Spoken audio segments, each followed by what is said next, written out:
दोस्तों बात करेंगे ओला इलेक्ट्रिक मोबिलिटी लिमिटेड के शेयर के ऊपर। अब आप देख सकते हो एक साल के अंदर इसने 63.94% के आसपास आपको गिरावट देखने को मिली है ओला इलेक्ट्रिक के शेयर के अंदर।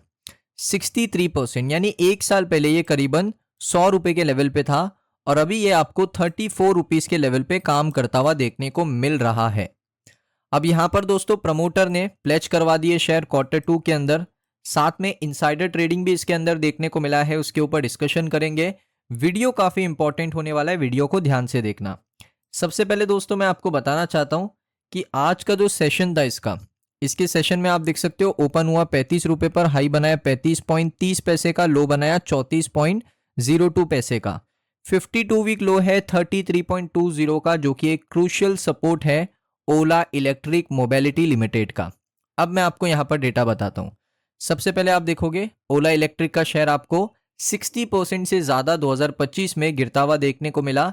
एफआई वालों ने शेयर को बेचा है, साथ में प्रमोटर्स ने स्टेक को प्लेज करवा दिया है Q2 के अंदर।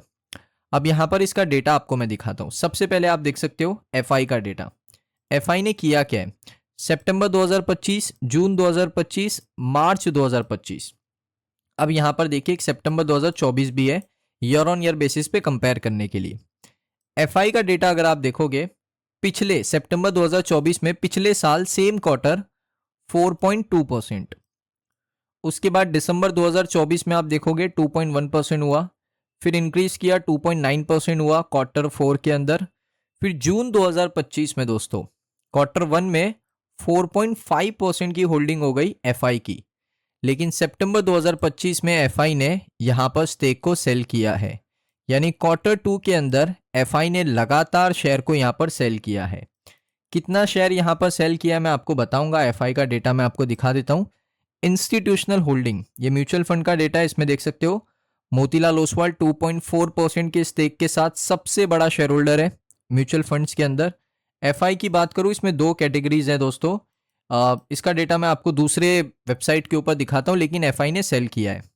अब दोस्तों यहां पर मैं आपको यहां पर दिखा देता हूं क्वार्टर्स के अंदर। अगर हम आएंगे यहां पर आप देख सकते हो, थोड़ा सा हम नीचे जाएंगे इन्वेस्टर्स के ऊपर, यहां पर एफआई का डेटा आपको देखने को मिलेगा। इसमें अगर आप देखोगे ना, एक चीज है city group global markets Mauritius private limited ODI. तो सिटी ग्रुप की जो ग्लोबल मार्केट का दोस्तों एक एफआई था, उसके पास स्टेक कितना था 1.18, उसने यहां पर सेल कर दिया Q2 के अंदर। तो ये सबसे बड़ा दोस्तों यहां पर सेलिंग हुआ है एफआई के अंदर, जहां पर आप कह सकते हो सिटी ग्रुप ने यहां पर सेलिंग किया है। अब मैं आपको बताता हूं प्लेज का डेटा। यहां पर हम दोबारा आएंगे डेटा के ऊपर, आप देख सकते हो प्रमोटर के अंदर दोस्तों समरी डेटा के ऊपर आएंगे। प्रमोटर के अंदर आप देखोगे 8.25% शेयर अभी प्लेज है। ओला इलेक्ट्रिक के प्रमोटर ने प्लेज करवाया है 8.25% शेयर। इससे पिछले क्वार्टर में कोई शेयर प्लेज नहीं था, इससे पिछले क्वार्टर में 6.61% शेयर प्लेज था, और इससे पहले 2.98% था, और उससे पहले तो 0% था। तो ईयर ऑन ईयर बेसिस पे अगर आप देखोगे तो 0% प्लेज था सितंबर 2024 में। सितंबर 2025 में कितना प्लेज है 8.25%, और अगर ये 10% को एक्सीड करते हैं तो ये कंपनी के लिए कोई अच्छी खबर नहीं है दोस्तों। तो अभी 8.25% प्लेज किया है शेयर को, अगर 10% से बढ़ता है ये प्लेज तो ये शेयर होल्डर्स के लिए कोई अच्छी खबर नहीं है, एक खतरे की घंटी है।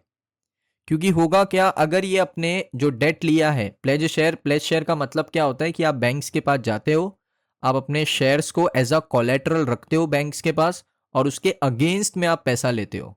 तो अगर ओला इलेक्ट्रिक के प्रमोटर्स पैसा नहीं चुका पाए तो बैंक्स क्या करता है, जो शेयर उनके पास प्लेज पड़े होते हैं उनको ओपन मार्केट में सेल कर देता है एक साथ, जिससे क्या होता है शेयर में एक बड़ी गिरावट आपको देखने को मिलती है, एक सडन क्रैश आपको देखने को मिलता है।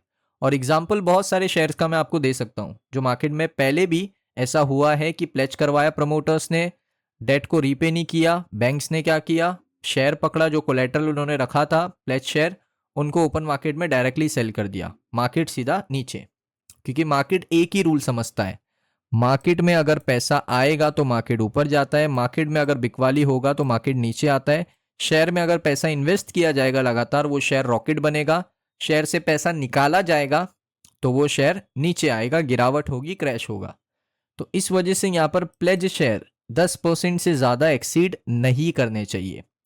अब दोस्तों ये चीज़ आपने देख ली। अब मैं आपको एक इनसाइडर ट्रेडिंग वाला डेटा बताता हूँ। ये देख सकते हो, ये डेटा दोस्तों काफ़ी इंपॉर्टेंट है क्योंकि ये Q2 का ही डेटा है, जिसमें अगर आप देखोगे SVF ऑस्ट्रिच DELLC, इन्होंने क्या किया दोस्तों, इन्होंने शेयर डिस्पोज किया। डिस्पोज का मतलब है शेयर को बेच दिया। डेट अगर आप देखोगे 9 अक्टूबर 2025 का है। क्वांटिटी आप देख सकते हो यहाँ पर है।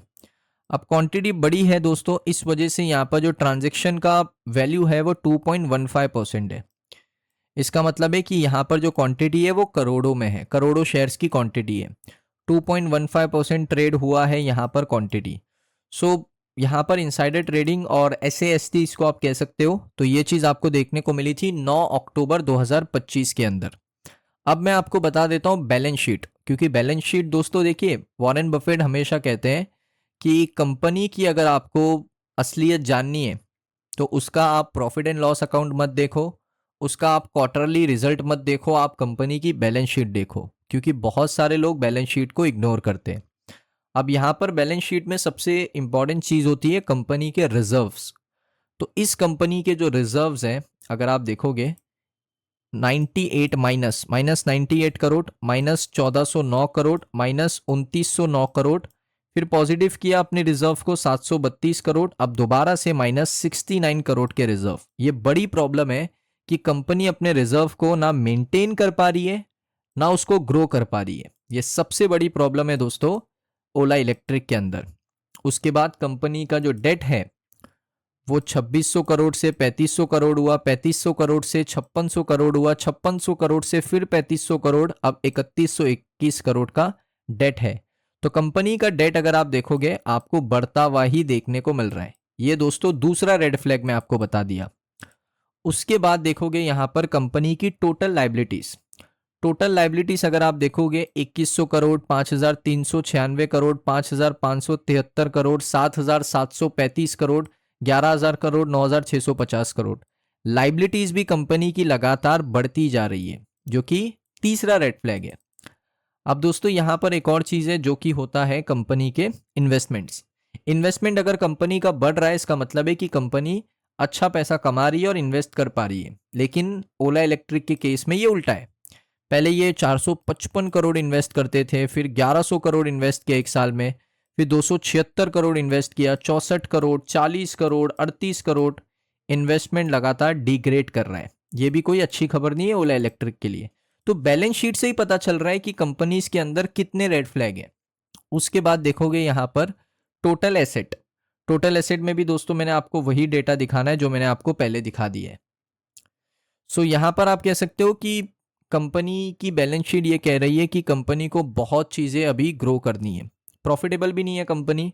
साथ में दोस्तों यहाँ पर कंपनी का सेल्स का जो डेटा है वो भी आपको कमज़ोर देखने को मिल रहा है। एक समय पर जो सेल्स होती थी 1200 करोड़, 1500, 1600, 1200, 1000, अभी सेल्स हो रही है 600, 800, 700।